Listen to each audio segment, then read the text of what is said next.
예, 많이 나올 수 있다고 봅니다. 특히 예. 저는 가능성이 높은 거는 김건희 특검은 수사 대상이 16가지고 예. 제대로 수사가 제대로 안 된 그런 사항들도 많이 포함되어 있기 때문에요. 왜냐하면 내란 특검은 뭐 국민들이 보시기에 수사 경쟁을 했지 않습니까? 국수본, 공수처, 검찰 특수본. 그래서 상당히 밝혀졌고 지금 재판도 받고 있는데 이제 김건희 특검 같은 경우에는 수사가 제대로 안 됐다. 네. 현직 대통령이고 대통령 부인이기 때문에. 그래서 그 부분은 저는 많이 나올 수 있다고 생각합니다. 상상을 초월한 일들이 나오지 않을까요? 상상을 초월한 일이 나온다. 네, 네. 실제로 이제 뭐 풍문에 들리는 이야기들입니다만 온갖 국정에 다 개입을 했다는 이야기 아니겠습니까? 인사 문제일 수도 있고요. 그 다음에 아주 작은 그 뭐라고 합니까? 조달 관련되는 일들 이런 이야기들도 나오고 있지 않습니까? 근데 보통 문제 우리가 대통령 정도 되는 사람들이 비리를 저지르면은 거대한 비리를 저지르는데 이 저기 가족들은 사소한 모든 것들까지 관심을 가지고 있었으니까 저는 뭐 엄청나게 나올 거라고 봐요. 저 지금 관련돼서 말씀드리면 지금 김건희 특검법이 16가지잖아요. 그럼 여기 지금 명시된 거 있지 않습니까? 건진법사, 뭐 명태균. 그거 말고 다른 거 나오면 어떡하느냐? 다른 거 할 수 있습니다. 거기 보면 수사 과정에서 특검 수사 과정에서 인지된 관련 범죄. 그래서 확대될 수가 있습니다. 그래서 저는 특검이 굉장히 중요하다고 생각합니다. 네. 수사 대상에서 인지됐는데 그걸 계속 팔 수도 있고 적당한 선에서 마무리할 수도 있잖아요. 왜냐하면 특검도 제약된 시간 안에서 선택과 집중을 해야 될 유인이 있지 않습니까? 그래서 저는 특검이 중요하다고 생각합니다. 저는 하나 우려하는 게 있는 거예요. 뭐 솔직히 제가 기자 별로 안 좋아하잖아요. 대한민국 기자들이 가십성이나 해프닝성으로 계속해서 이렇게 접근해가지고 윤석열 대통령이 대선 후보 시절에 이런 이야기를 합니다. 정치는 패밀리 비즈니스다 이런 이야기를 하죠. 뭐 정치 권력 잡아가지고 가족끼리 해먹겠다 뭐 이런 뜻으로도 해석이 되었거든요. 그것도 그 가족분들이 기존에도 사업 관련해서 늘 구설에 올랐던 분들이기 때문에 우리가 생각하는 황당무계한 해프닝성 비리 의혹들이 엄청나게 나올 거라고 봐요. 그런 것, 근데 이게 또 재밌잖아요. 그러다 보니까 언론에서 그런 쪽으로 계속해서 추적을 해 들어가면서 실제로 이 비리의 줄기라고 할 수 있는 권력 남용에서부터 시작되는 지점들 그리고 그것이 정치권과 연결되는 부분들 이런 것들은 파헤치지 못하는 상황으로 가지 않을까 이런 우려도 사실 저는 좀 돼요. 뭐 그런 걱정이 있긴 하지만 이제 지금은 뭐 언론이 그냥 불러준다고 다 이렇게 취재하고 쓰는 게 아니고 이제 유튜브 채널도 직접 취재를 하기도 하고 그 상황에서 빠진 게 뭔지 이제 이렇게 보는 이제 뭐 할 수도 있다고 보는데 자극적인 거 좋아하잖아요, 솔직히. 뭐 자극적인 게 좋아하는 것도 이제 뭐 본줄기를 찾아가는 그 출발 지점에서 자극적인 것은 일종의 양념 같은 걸로 볼 수 있는데 제가 이제 이 질문 좀 드려보겠습니다. 그 요즘은 요리에 양념 너무 심하게 하면 싫어해요. 어쨌든 제가 이제 이 질문 좀 드려보겠습니다. 지금 같은 분위기에서 특검이 시작되지 않습니까? 그러면 공직자가 매우 많이 연루가 돼 있을 거 아니에요. 네. 이 사람들이 실제로 수사에 적극적으로 협조할 것이다. 아니면 끝까지 묵비권을 행사하거나 모르쇠로 갈 수 있다. 어떻습니까? 대부분 협조합니다. 협조합니까? 협조 안 할 수가 없는 게요. 대한민국 공무원들은 서류로 말합니다. 즉, 이 컴퓨터나 온라인에 기록이 다 남아 있습니다. 예. 피해갈 수가 없습니다. 특히 그 요즘은 이 컴퓨터 본체 하드웨어 2개 쓰잖아요. 이 정보 이유 때문에 그 교환 과정에서 서버에 다 남습니다.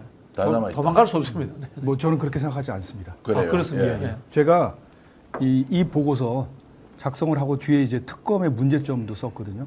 특검의 문제점은 이 특검하는 기간 2달이나 3달이나 요 기간만 특검을 피하면 됩니다. 그래서 그런 점이 있군요. 예, 안 나오고 버티거나 그러면 특검이 강제력을 행사하는 것도 한계가 있지 않습니까? 저는 분명히 벌어질 거라고 생각하거든요. 이런저런 이유로 핵심 피의자가 출석을 불응하는 경우에 그러면 저는 결국 특검은 체포영장 청구할 수밖에 없다고 생각하거든요. 1차, 2차 소환장 보내고 저는 그렇게 엄정하게 해야 된다고 생각합니다. 그러면은 안 그러고 그냥 시간을 버티다가 특검 기간 끝나잖아요. 그러면 특검이 면죄부를 줬다는 소리를 듣게 됩니다. 그 실제 위험성은 오늘 이제 제가 그 김진욱 공수처장님을 모셨던 것은 혹시 이게 기간이 제한되어 있기 때문에 예. 면죄부를 줄 수 있으니까 버티기 끝까지 해버리면 가장 쉬운 방법으로 아예 그냥 범죄 사실이 사라져 버리지 않습니까? 그러니까 이 사건에도 그런 게 있었고요. 이 사건은 2달이었습니다. 예. 그래서 요걸 버티고 이제 한 사람들이 있었어요. 공무원들도. 그래서 그게 현실적인 위험입니다. 이게 간단하지 않습니다. 질문을 드리면은 특검에서 수사를 다 못했다. 그럼 이게 끝이 납니까? 아닙니다. 아니면은 그 검찰이라든가 검찰에 경찰에서 할 수 있죠. 중앙지검에 이관을 합니다. 중앙지검으로 예, 이관을 아마 한다. 그 특검법에 있을 겁니다. 그리고 일선 공무원들 마지막으로. 같은 경우에는 현실적으로 감사원 감사를 또 관련해서 받을 수도 있게 되죠, 그죠?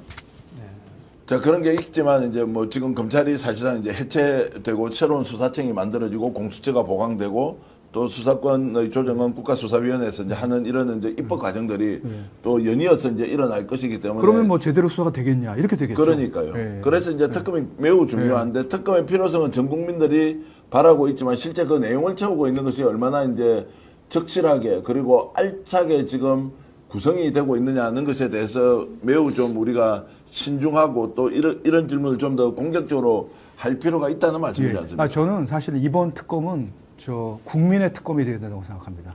윤석열 정부 동안에 어떤 특검법도 통과된 게 없습니다.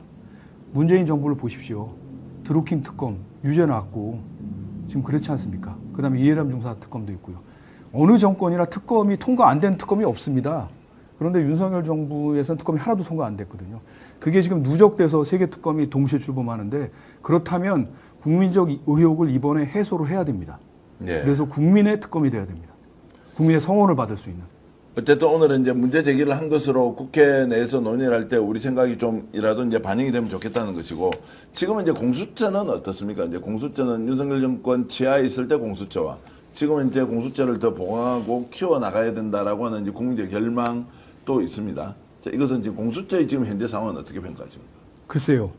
어쨌든 공수처는 누가 봐도 그 정치, 그다음에 정치인에 대한 수사, 어려운 사람들, 살아있는 권력에 대한 수사를 하라고 만든 기관이잖아요. 그러면 살아있는 권력이 바뀌었다. 제가 이제 취임한 뒤 1년 2개월 뒤에 대통령이 바뀌었지 않습니까? 살아있는 권력이 바뀌면요. 그러면 인수위원회 때부터 공소장 거치 표명해야 되는 거 아니야. 네. 물러나라는 게 저한테 있었고요. 네. 그래서 저는 완주하겠다. 고 해서 이제 완주를 했죠. 근데 권력이 바뀌고 그 다음에 그러면 어떤 문제가 생기냐면요. 밖에서는 물러나라고 하고 안에서는 공수처장님이 좀 물러났으면 좋겠다. 왜? 아, 내부의 구성원들이 그럼요. 왜? 그 전체는 아니어도 왜? 문재인 정부가 임명한 공수처장이 자리에 있으면 정부가 지원을 안 할 거 아니에요. 계속 못 살게 굴 거 아닙니까? 그러니까 당신이 나가면 그리고 윤석열 대통령이 임명하는 공수처장이 오면 뭐 인력이나 예산이나 다 지원을 해주고 우리가 일할 수 있는 여건이 조성되지 않겠냐. 그래서 좀 나가달라는 연판장. 저는 그래서 외부의 압력과 내부의 압력이 연결됐다. 내 외부에서 흔들었다고 보는 시각도 있는데 뭐 그건 아니라고 생각을 합니다. 네. 근데 저는 어쨌든 임기를 완주해야 된다고 생각했고요. 만약에 제가 임기를 완주 안 하고 만약에 중도에 사퇴를 했다. 그러면 고발사주 사건 공소유지 안 됩니다. 네. 유죄 안 났습니다. 네. 단언컨대. 예. 고발사주 사건 처음에 수사하고 기소할 때 검사 한 명도 안 남았습니다. 유죄 날 때. 왜 그런 줄 아십니까? 살아있는 권력을 상대로 해서 수사하는 것도 어렵고요. 공소유지하는 건 더욱 어렵습니다. 1년 6개월 걸리잖아요. 1심 봤는데. 1년 7개월 걸렸거든요. 또 공소유지는 검찰에서 또 해야 되는. 아니요. 우리가 합니다. 하는데도 그렇습니까? 그러니까 검사들이 많이 이직을 했죠. 그만두고. 예. 이게 빛도 안 나는 일이 처음에 수사할 때는 빛이 나지만 저는 특검이 어려운 건 특검보는 돌아갑니다. 특검하고 특별수사관들 변호사 출신들하고 공소유지합니다. 예. 그러면요. 처음에 특검이 요란하게 시작해서 기소를 하잖아요. 나중에 결국은 마무리 짓는 거는 특검하고 특검 그 수사관들하고 변호사 출신이 몇 명이 남아서 하는데 이게 나중에 무죄가 나고 1심, 2심, 3심까지 누가 이 일을 합니까? 처음에 요란했지만 나중에 결국 무죄다. 이 사건이요. 예.